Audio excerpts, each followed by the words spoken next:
much.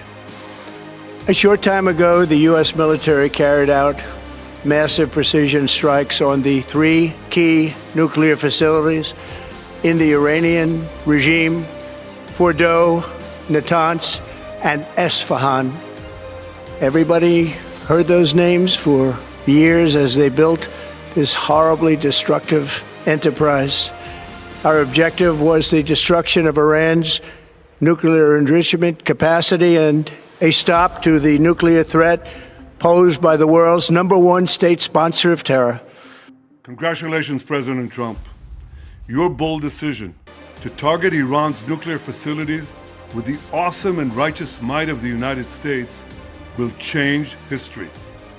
In Operation Rising Lion, Israel has done truly amazing things. But in tonight's action against Iran's nuclear facilities, America has been truly unsurpassed. It has done what no other country on earth could do.